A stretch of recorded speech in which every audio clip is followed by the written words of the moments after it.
Hello students, આજના લેક્ચરમાં આપણે સ્ટાર્ટ કરવા જઈ રહ્યા છીએ ચેપ્ટર નંબર 4 ગતિમાન વિદ્યુત ભારો અને ચુંબકત્વ. ચેપ્ટરની શરૂઆત કરી આપણે બાયો સાવરના નિયમની મદદથી. ધારો કે આપણી જોડે કોઈ એક યાદચ્છિક આકારનો વિદ્યુત પ્રવાહ તાર છે અને આ તારને લીધે આપણે તારથી આર જેટલા લંબ અંતરે આવેલા કોઈ પી બિંદુ પાસે ઉદ્ભવતું ચુંબકીય ક્ષેત્ર શોધવું છે. આપણે જે તાર લીધો છે એ તાર યાદચ્છિક આકારનો છે અને આ વિદ્યુત પ્રવાહધારી તારથી આર જેટલા લંબ અંતરે આવેલા પી બિંદુ પાસે આપણે ઉદ્ભવતું ચુંબકીય ક્ષેત્ર શોધવું છે. તો આપણે શું કરીશું, તો આ સમગ્ર તારને આપણે ડીએલ જેટલી અતિ સૂક્ષ્મ લંબાઈ ધરાવતા રેખાખંડોમાં વિભાજિત થયેલો વિચારીશું. અને આ દરેક રેખાખંડ અતિ સૂક્ષ્મ હોવાથી આપણે એને સુરેખ ગણી શકીએ અને એને આપણે સદિશ વડે દર્શાવી શકીએ. તો ડીએલ લંબાઈના રેખાખંડ અને તેમાંથી પસાર થતા વિદ્યુત પ્રવાહના ગુણાકારને આપણે કહીએ છીએ વિદ્યુત પ્રવાહખંડ. અને આવો એક વિદ્યુત પ્રવાહખંડ મેં આકૃતિમાં દર્શાવેલો છે. અને વિદ્યુત પ્રવાહખંડ એ સદિશ રાશિ છે અને એની દિશા આ વિદ્યુત પ્રવાહખંડને દોરેલા આ જે વિદ્યુત પ્રવાહખંડ છે એ વિદ્યુત પ્રવાહખંડને દોરેલા સ્પર્શકની દિશામાં હોય છે. એટલે આ થઈ વિદ્યુત પ્રવાહખંડ આઈડીએલની દિશા થશે. ધારો કે આઈડીએલ અને આર વચ્ચેનો જે કોણ છે એ આઈડીએલ અને આર વચ્ચેનો કોણ થીટા છે. અને આપણે આઈડીએલ વિદ્યુત પ્રવાહખંડને કારણે આર સ્થાન સદિશ ધરાવતા પી બિંદુનો સ્થાન સદિશ ધારો કે આર છે. તો આપણે આઈડીએલ વિદ્યુત પ્રવાહખંડને કારણે આર સ્થાન સદિશ ધરાવતા પી બિંદુ પાસે ઉદ્ભવતું ચુંબકીય ક્ષેત્ર શોધવું છે. અને આ ચુંબકીય ક્ષેત્ર આપણે બાયો સાવરના નિયમની મદદથી શોધી શકાય છે. તો બાયો સાવરના નિયમ મુજબ આઈડીએલ વિદ્યુત પ્રવાહખંડને કારણે પી બિંદુ પાસે ઉદ્ભવતું ચુંબકીય ક્ષેત્ર ડીબી સદિશ ઇઝ ઇક્વલ ટુ μ0/4π આઈડીએલ સદિશ cross r cap by R square જેટલું હોય છે. આને આપણે કહી દઈએ સમીકરણ નંબર 1. હવે જે આર કેપ છે એ સ્થાન સદિશ આરની દિશામાંનો એકમ સદિશ છે. આપણે ધોરણ 11માં ભણીને આવ્યા કોઈ પણ સદિશની દિશામાંનો આપણે એકમ સદિશ મેળવવો હોય તો કઈ રીતે મેળવી શકાય, તો કોઈ પણ સદિશને એના મૂલ્ય વડે ભાગવામાં આવે એટલે આપણને તે સદિશની દિશામાંનો એકમ સદિશ મળે. તો આ સૂત્રમાં આપણે આર કેપની જગ્યાએ સદિશ આર બાય આર મૂકીએ તો આપણને બાયો સાવરના નિયમનું એક નવું સ્વરૂપ મળે. ડીબી સદિશ ઇઝ ઇક્વલ ટુ μ0/4π આઈડીએલ સદિશ ક્રોસ આર કેપની જગ્યાએ સદિશ આર બાય આર એટલે છેદમાં આર આવશે. અહીંયા પહેલેથી જ આર સ્ક્વેર છે એટલે આર સ્ક્વેર ઇન્ટુ આર કેટલા થશે, આર ક્યુબ થશે. આને આપણે કહી દઈએ સમીકરણ નંબર 2. હવે આ જે ચુંબકીય ક્ષેત્ર છે પી બિંદુ પાસે ઉદ્ભવતું ચુંબકીય ક્ષેત્ર એનું મૂલ્ય શોધવું હોય તો આપણે કઈ રીતે શોધી શકીએ, તો કોઈ પણ રાશિના મૂલ્યને આપણે શેમાં દર્શાવીએ છીએ, માનાંકમાં દર્શાવીએ છીએ. માટે આપણે લખી શકીએ મોડ ઓફ ડીબી સદિશ અથવા ખાલી આપણે લખી શકીએ ડીબી. તો મોડ ઓફ ડીબી સદિશ ઇઝ ઇક્વલ ટુ μ0/4π. હવે ક્રોસ હોય તો શું આવે, પહેલા તો ક્રોસ એટલે કેવો ગુણાકાર, સદિશ ગુણાકાર કે અદિશ ગુણાકાર. તો મેં તમને શીખવાડેલું છે શને પકડવાનો, ક્રોસ સદિશ સાઈન. ઓકે, તો ક્રોસ એટલે સાઈન આવશે. તો IDL R sine theta by IDL R sine theta by R cube. એક આરને આપણે કટ કરી નાખીએ તો આપણને ચુંબકીય ક્ષેત્ર ડીબીનું મૂલ્ય મળશે μ0/4π IDL sine theta by R square. આને આપણે કહી દઈએ સમીકરણ નંબર 3. અને તો સમીકરણ 3 પરથી આપણે કહી શકીએ કે પી બિંદુ પાસે ઉદ્ભવતા ચુંબકીય ક્ષેત્ર ડીબી નું મૂલ્ય તારમાંથી પસાર થતા વિદ્યુત પ્રવાહ અહીંના સમપ્રમાણમાં છે. ચુંબકીય ક્ષેત્ર ડીબી નું મૂલ્ય એ રેખાખંડ ડીએલ ના સમપ્રમાણમાં છે. ચુંબકીય ક્ષેત્ર ડીબી નું મૂલ્ય એ સાઈન થીટાના સમપ્રમાણમાં છે. ચુંબકીય ક્ષેત્ર ડીબી નું મૂલ્ય એ 1/r² ના સમપ્રમાણમાં છે એવું આપણે કહી શકીએ. હવે દોસ્તો આ સમીકરણમાં આવતા દરેક પદો વિશે માહિતી મેળવીએ તો સૌથી પહેલાં તો વાત કરીએ થીટા વિશે. તો થીટા શું છે?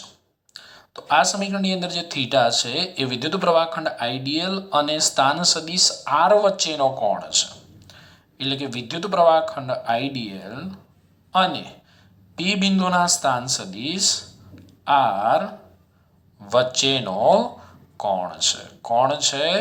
ખૂણો છે. આઈડીએલ શું છે? તો દોસ્તો આઈડીએલ જે છે એ વિદ્યુત પ્રવાહખંડ છે. અને મેં તમને કીધું કે વિદ્યુત પ્રવાહખંડ એક એવી રાશિ છે, સદિશ રાશિ છે, એની દિશા ખંડને દોરેલા સ્પર્શકની દિશામાં હોય. એનો એકમ શું થાય? તો વિદ્યુત પ્રવાહનો એકમ એમ્પિયર, ડીએલનો એકમ થાય મીટર થાય. ઓકે દોસ્તો, μ0 ની વાત કરીએ. μ0 વિશે તો બધાને ખબર જ છે. μ0 શું છે? તો μ0 એ શૂન્ય અવકાશની પરમિએબિલિટી છે. μ0 એ શૂન્ય અવકાશની પરમિએબિલિટી છે. ઓકે, ચલો મને મૂલ્ય કહો, કેટલું થશે μ0 નું મૂલ્ય?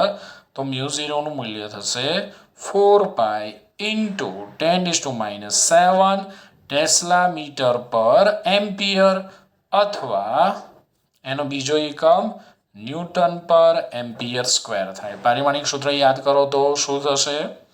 ચલો ડીબી ની વાત કરીએ તો ડીબી શું છે? ડીબી ચુંબકીય ક્ષેત્ર છે. અને ચુંબકીય ક્ષેત્રનો એકમ આપણે કયો લઈએ છીએ? તો ચુંબકીય ક્ષેત્રનો એકમ આપણે લઈએ છીએ ટેસ્લા. કયો? ટેસ્લા. દોસ્તો આ પી બિંદુ પાસે ઉદ્ભવતા ચુંબકીય ક્ષેત્રની દિશા શોધવી હોય તો આપણે ચુંબકીય ક્ષેત્રની દિશા કઈ રીતે શોધી શકીએ? તો પી બિંદુ પાસે ઉદ્ભવતા ચુંબકીય ક્ષેત્રની દિશા જમણા હાથના સ્ક્રૂના નિયમની મદદથી શોધી શકાય. જમણા હાથના સ્ક્રૂના નિયમની મદદથી. અને દોસ્તો આ દિશા છે એ આઈડીએલ અને આર વડે રચાતા સમતલને હંમેશા લંબરૂપે હોય છે. તો તમારે શું કરવાનું છે? કશું જ કરવાનું નથી. કે જમણા હાથનો જે સ્ક્રૂ છે એ સ્ક્રૂને તમારે આઈડીએલ અને આર વડે રચાતા સમતલને લંબરૂપે ગોઠવવાનો છે. સાહેબ સ્ક્રૂને કઈ રીતે ગોઠવવાનો છે? તો સ્ક્રૂને આઈડીએલ અને આર વડે રચાતા સમતલને લંબરૂપે ગોઠવવાનો છે. હવે પ્રશ્ન એ થાય, જમણા હાથના સ્ક્રૂના નિયમનો ઉપયોગ કરતા હોય ત્યારે આપણને સ્ક્રૂ કઈ દિશામાં ફેરવાનો એ ખબર જ નથી. કઈ વાંધો નહીં. તો સ્ક્રૂ કઈ દિશામાં ફેરવાનો છે એના માટે આપણે શું કરવાનું? સૂત્રને જોવાનું. તો સૂત્રમાં શું છે? આઈડીએલ સદિશ ક્રોસ આર સદિશ. તો આપણે સ્ક્રૂને કઈ દિશામાં ફેરવીશું? આઈડીએલ થી આર ની દિશામાં ફેરવીશું. તો આ સ્ક્રૂને આઈડીએલ થી આર ની દિશામાં, એટલે કે આપણે સ્ક્રૂને કઈ દિશામાં ફેરવી રહ્યા છીએ? સમઘડી દિશામાં. તો સ્ક્રૂ ક્યાં જશે? પુસ્તકના પાનાને લંબ અંદરની દિશામાં, જે આપણને ચુંબકીય ક્ષેત્ર પી બિંદુ પાસે ચુંબકીય ક્ષેત્રની દિશા દર્શાવે છે. અને મેં તમને શીખવાડેલું છે કે ચુંબકીય ક્ષેત્ર જો પુસ્તકના પાનાને લંબ અંદરની દિશામાં જતું હોય તો એવા ચુંબકીય ક્ષેત્રને આપણે કયા સંકેત વડે દર્શાવીએ છીએ? ચોકડી વડે દર્શાવીએ છીએ. અને ચુંબકીય ક્ષેત્ર જો પુસ્તકના પાનાને લંબ બહારની દિશામાં આવતું હોય તો એને આપણે કયા સંકેત વડે દર્શાવીએ છીએ? નાના ટપકા વડે, ડોટ વડે દર્શાવીએ છીએ. દોસ્તો સિમ્પલ અહીંયા જમણા હાથના અંગૂઠાનો નિયમ, તમે જમણા હાથના સ્ક્રૂના નિયમનો એકદમ સિમ્પલ ઉપયોગ પણ તમે અહીંયા કરી શકો છો. કઈ રીતે દોસ્તો? ધ્યાન આપજો. તો આ જે અંગૂઠો છે ને એ અંગૂઠો તમારે પી બિંદુ પાસે મૂકવાનો. ઓકે, હવે તમારા હાથને આમ રાખવાનો. હવે હાથને તમારે કઈ દિશામાં ફેરવાનો? તો આઈડીએલ થી આર ની દિશામાં. એ આમ તમારે ફેરવાનો છે, સમઘડી દિશામાં. તો અંગૂઠો ક્યાં જશે? પુસ્તકના પાના લંબ અંદરની દિશામાં જશે, જે ચુંબકીય ક્ષેત્ર ડીબી ની દિશા દર્શાવે છે. ઓકે દોસ્તો, ચુંબકીય ક્ષેત્ર વિશે બીજી થોડીક નાની આપણે વાત કરી લઈએ. અહીંયા સુધી ક્લિયર છે ને કે ભાઈ થીટા શું છે? તો થીટા એ આઈડીએલ સદિશ અને આર સદિશ વચ્ચેનો કોણ છે. આઈડીએલ સદિશ વિદ્યુત પ્રવાહખંડ છે. μ0 શૂન્ય અવકાશની પરમિએબિલિટી છે, જેની વેલ્યુ 4 × 10⁻⁷ ટેસ્લા મીટર પર એમ્પિયર અથવા ન્યૂટન પર એમ્પિયર સ્ક્વેર છે. ડીબી ચુંબકીય ક્ષેત્ર છે, આપણે એની જ વાત કરવાના છીએ. દોસ્તો ચુંબકીય જે ક્ષેત્ર છે એ ચુંબકીય ક્ષેત્રને અલગ અલગ નામથી ઓળખવામાં આવે છે. ચુંબકીય ક્ષેત્ર તારા નામ છે 1000. કયા કયા નામ છે એની આપણે વાત કરીએ. તો દોસ્તો આ ચુંબકીય ક્ષેત્ર છે એ ચુંબકીય ક્ષેત્રને ચુંબકીય પ્રેરણ પણ કહેવામાં આવે છે. તમે પુસ્તકની અંદર વાંચતા હોય, આપણી બુકની અંદર વાંચતા હોય, શું સાહેબ શું મજાક કરો છો, ક્યારે એમાં જે બુક ખોલી જ નથી ને. તો ચુંબકીય પ્રેરણા તરીકે ઓળખવામાં આવે છે. કેટલીક વાર એને ચુંબકીય ક્ષેત્રની તીવ્રતા પણ કહેવામાં આવે છે અને કેટલીક વાર એને ચુંબકીય ફ્લક્સ ઘનતા તરીકે પણ ઓળખવામાં આવે છે. ચુંબકીય ફ્લક્સ ઘનતા તરીકે ઓળખવામાં આવે છે. દોસ્તો આમ તો ચુંબકીય ક્ષેત્રના ઘણા બધા સૂત્ર છે, પણ હું અહીંયા એક જ સૂત્ર લખું છું. B is equal two 5/A. સાહેબ આ સૂત્ર ક્યાંથી આવ્યું? તો ભાઈ આપણે ચેપ્ટર નંબર 6 ની અંદર ચુંબકીય ફ્લક્સ ભણીને આવ્યા. 5 is equal two BA. 5 is equal two BA, જેના પરથી B is equal two 5/A. હવે આપણે એના એકમની વાત કરીએ તો દોસ્તો ચુંબકીય ક્ષેત્રનો એસઆઈ એકમ છે ટેસ્લા. અને ટેસ્લા એટલે મેં તમને યાદ રાખવાનું કીધું હતું, તેરે નામ. ઓકે, ન્યૂટન પર એમ્પિયર ઇન્ટુ મીટર. યાદ છે ને, મેં જ્યારે થિયરી ચલાવી ત્યારે મેં તમને યાદ રાખવાનું કીધું હતું, ટેસ્લા એટલે તેરે નામ. હવે દોસ્તો બીજો સૂત્ર પરથી એકમ બનાવીએ આપણે. તો ચુંબકીય ફ્લક્સ 5 નો એકમ કયો થાય? તો એનો એકમ થાય વેબર. એટલે ક્ષેત્રફળ છે, કેટલાક તો પાછા એમ્પિયર સમજશે. ક્ષેત્રફળ છે ને ક્ષેત્રફળનો એકમ થાય મીટર સ્ક્વેર. આની સિવાય પણ બીજો એક એકમ છે કિલોગ્રામ એમ્પિયર સેકન્ડ સ્ક્વેર છે. ઓકે, હવે ચલો આના સીજીએસ એકમ વિશે પણ વાત કરી લઈએ કે ભાઈ આનો સીજીએસ એકમ કયો છે. તો ટેસ્લા એનો સીજીએસ એકમ થાય કોસ. વેબર એનો સીજીએસ એકમ છે મેક્સ વેલ. અને મીટર સ્ક્વેર એટલે થશે સેન્ટીમીટર સ્ક્વેર. વેબર એનો સીજીએસ એકમ મેક્સવેલ. મીટર સ્ક્વેર એનો સીજીએસ એકમ થશે સેન્ટીમીટર સ્ક્વેર. ચુંબકીય ક્ષેત્ર કેવી રાશિ છે? તો ચુંબકીય ક્ષેત્ર એ સદિશ રાશિ છે. આ ચેપ્ટરની અંદર ચુંબકીય ક્ષેત્રના જેટલા સૂત્ર છે એમાં ચુંબકીય ક્ષેત્રની દિશા આપણે અલગ અલગ રીતે શોધી શકીએ છીએ. એટલે પર્ટિક્યુલર આપણે કોઈ દિશા અહીંયા લખીશું નહીં, પરંતુ જો ગજિયો ચુંબક હોય તો ગજિયા ચુંબકનું ચુંબકીય ક્ષેત્ર નોર્થથી સાઉથ તરફ હોય છે, એટલે ઉત્તરથી દક્ષિણ દિશામાં હોય છે. ચુંબકની બહારના વિસ્તારમાં, ચુંબકની અંદર દક્ષિણથી ઉત્તર ધ્રુવ તરફ હોય છે. દોસ્તો પારિમાણિક સૂત્ર એક તમારે જાતે બનાવવાનું રહેશે.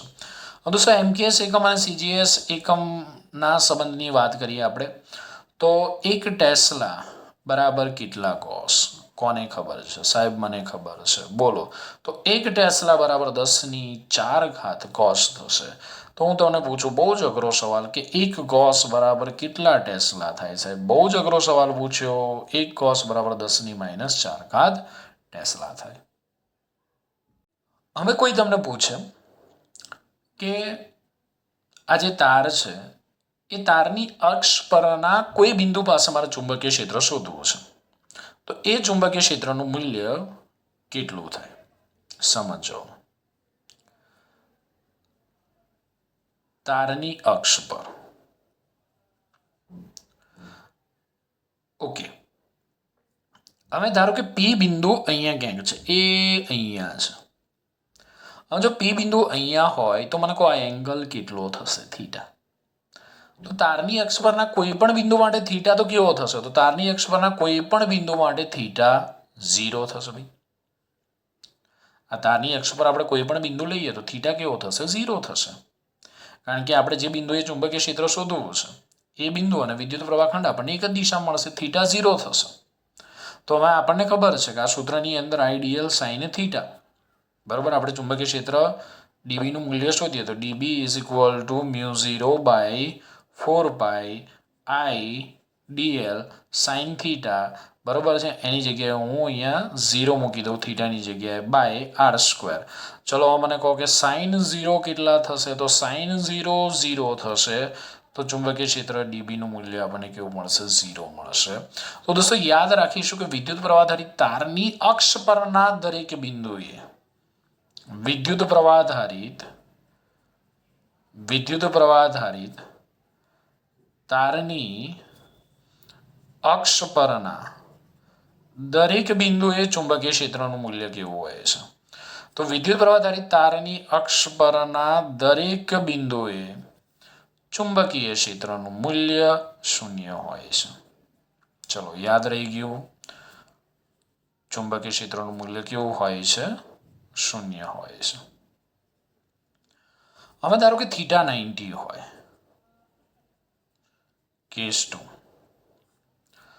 આ જે એંગલ છે આઈડિયલ અને આર વચ્ચેનો જે એંગલ છે એ થીટા 90 ડિગ્રી હોય તો શું થાય? તો થીટા 90 ડિગ્રી હોય તો આપણે શોધી નાખીએ DB is equal to μ0/4π IDL sin 90/r². બોલો sin 90 ની વેલ્યુ કેટલી થાય? sin 90 ની વેલ્યુ 1 થાય. તો ચુંબકીય ક્ષેત્ર ડીબી નું મૂલ્ય આપણને કેટલું મળશે? તો ચુંબકીય ક્ષેત્ર ડીબી નું મૂલ્ય આપણે શોધીએ તો μ0/4π IDL/r² જેટલું મળશે આપણને. એટલે કે ચુંબકીય ક્ષેત્ર ડીબી નું મૂલ્ય મહત્તમ મળે છે. આમ આપણે કહી શકીએ કે વિદ્યુત પ્રવાહ ખંડમાંથી પસાર થતા અને ખંડને લંબ એવા સમતલમાં શું કહી શકીએ કે વિદ્યુત પ્રવાહ આધારિત ખંડમાંથી પસાર થતા અને વિદ્યુત પ્રવાહ ખંડને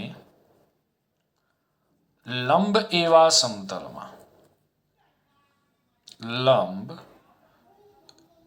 સમતલમાં ચુંબકીય ક્ષેત્ર મહત્તમ મળે છે. ચુંબકીય ક્ષેત્ર મહત્તમ મળે છે. તો ફટાફટ સ્ક્રીનશોટ લઈ લઈશું પછી આપણે આગળ જઈશું. First, second. હવે આપણે બાયોસાવર્ટના નિયમ અને ચેપ્ટર નંબર 1 ની અંદર આપણે જે સ્થિત વિદ્યુત ક્ષેત્ર માટે કુલમ્બનો નિયમ ભણીને આવ્યા એ બંને નિયમની સરખામણી કરીએ. તો બાયોસાવર્ટના નિયમ મુજબ આપણે ચુંબકીય ક્ષેત્રનું સૂત્ર કંઈક આવું મળે છે. ડીબી સદિશ ઇઝ ઇક્વલ ટુ μ0/4π IDL સદિશ ક્રોસ r². અને બિંદુવત વિદ્યુતભાર Q થી r અંતરે આવેલા P બિંદુ પાસે વિદ્યુત ક્ષેત્રનું સૂત્ર આપણને મળે છે E સદિશ બરાબર KQ/r² ઇન્ટુ r². આ બંને સમીકરણ પરથી આપણે કહી શકીએ કે ચુંબકીય ક્ષેત્ર ડીબી એ 1/r² ના સમપ્રમાણમાં છે. વિદ્યુત ક્ષેત્ર E પણ 1/r² ના સમપ્રમાણમાં છે. એટલે કે આ જે બંને નિયમો છે એ વ્યસ્ત વર્ગના નિયમો છે. બંને નિયમો વ્યસ્ત વર્ગના નિયમો છે. આ બંને નિયમો સંપાતપણાના સિદ્ધાંતને અનુસરે છે. આ બંને નિયમો એ સંપાતપણાના સિદ્ધાંતને અનુસરે છે. હવે આપણે સૂત્ર પરથી બીજી એક સરખામણી કરીએ તો ડીબી ચલે છે IDL અને E ચલે છે Q. જેના આધારે આપણે કહી શકીએ કે ચુંબકીય ક્ષેત્ર સદિશ ઘટક IDL ને કારણે મળે છે, જ્યારે વિદ્યુત ક્ષેત્ર એ આપણને અદિશ ઘટક વિદ્યુતભારને કારણે મળે છે. તો ચુંબકીય ક્ષેત્ર આપણને શેને કારણે મળે છે? તો ચુંબકીય ક્ષેત્ર સદિશ ઘટક IDL ને કારણે અને વિદ્યુત જે ક્ષેત્ર છે એ વિદ્યુત ક્ષેત્ર અદિશ ઘટક Q ના કારણે મળે છે.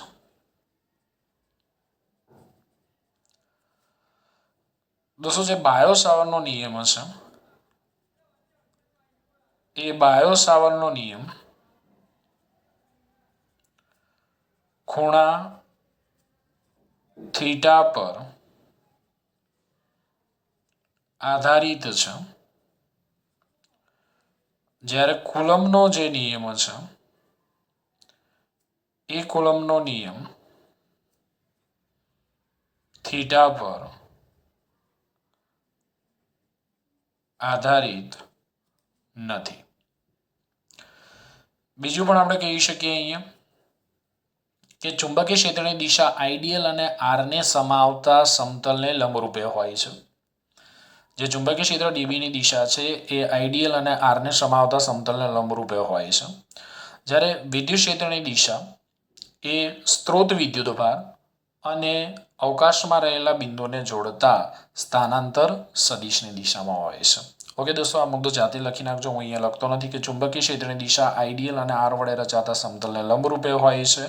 વિદ્યુત ક્ષેત્રની દિશા સ્ત્રોત વિદ્યુતભાર અને અવકાશમાંના કોઈ બિંદુને જોડતા સ્થાનાંતર સદિશની દિશામાં હોય. ચલો લખી જ નાખું, તમે જાતે લખશો નહીં કંઈ. તો ચુંબકીય ક્ષેત્રની દિશા ક્યાં હોય છે? તો ચુંબકીય ક્ષેત્રની દિશા આઈડિયલ અને આર વડે રચાતા સમતલને લંબરૂપે હોય છે, જ્યારે વિદ્યુત ક્ષેત્રની દિશા છે એ વિદ્યુત ક્ષેત્રની દિશા સ્ત્રોત વિદ્યુતભાર અને અવકાશમાં રહેલા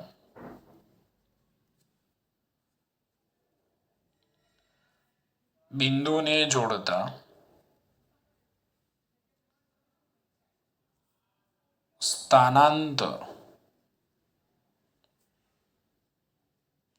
સદિશની દિશામાં હોય છે. સ્ક્રીનશોટ લેતા રહેજો. ઓકે દોસ્તો, હવે આપણે μ0 અને ε0 વચ્ચેના સંબંધની વાત કરીએ, કેમ કે એમસીક્યુમાં આપણે પૂછી શકાય μ0 અને ε0 વચ્ચેનો સંબંધ.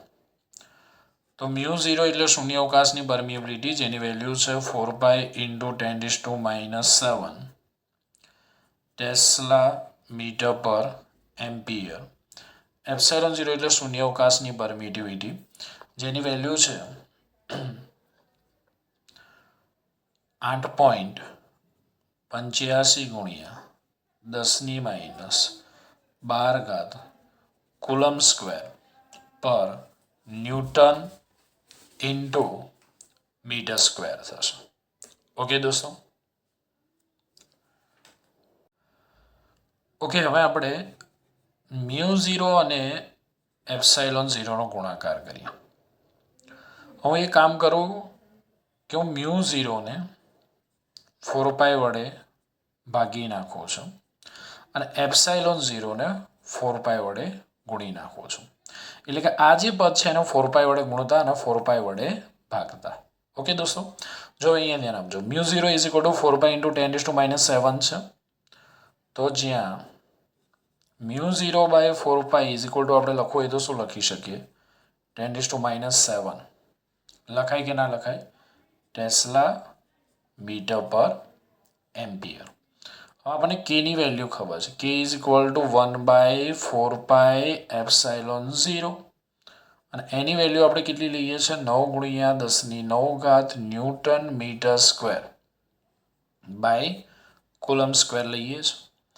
તો અહીંયા 4πε0 ની જગ્યાએ આપણે લખવું હોય તો શું લખી શકીએ? 1/9 × 10⁹ લખી શકાય કે ના લખી શકાય? તો ધ્યાન આપજો, હું શું કરું છું.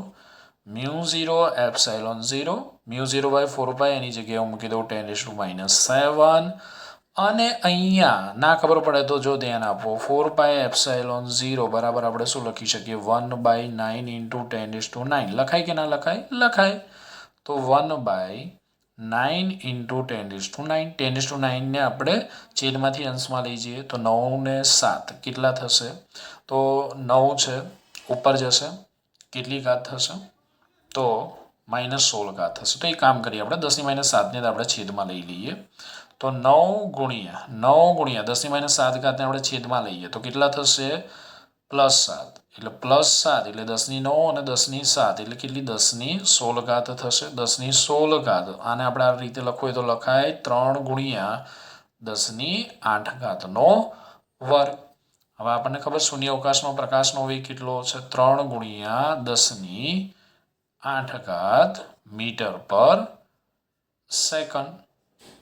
તો અહીંયા μ0 એપ્સાઇલોન 0 એની જગ્યાએ આપણે શું લખી શકીએ? 3 ગુણ્યા 10 નો વર્ગ એટલે 1/c² આપણે લખી શકીએ.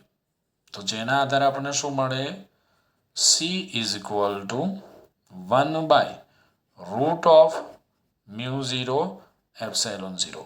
હવે આપણને પરીક્ષામાં 1/μ0 એપ્સાઇલોન 0 નો એકમ પૂછાય તો એનો એકમ કયો થશે? મીટર પર સેકન્ડ થશે. અને 1/√μ0 એપ્સાઇલોન 0 ની વેલ્યુ કેટલી થાય? 3 ગુણ્યા 10 મીટર પર સેકન્ડ. આ MCQ માટે ધ્યાનમાં રાખજો.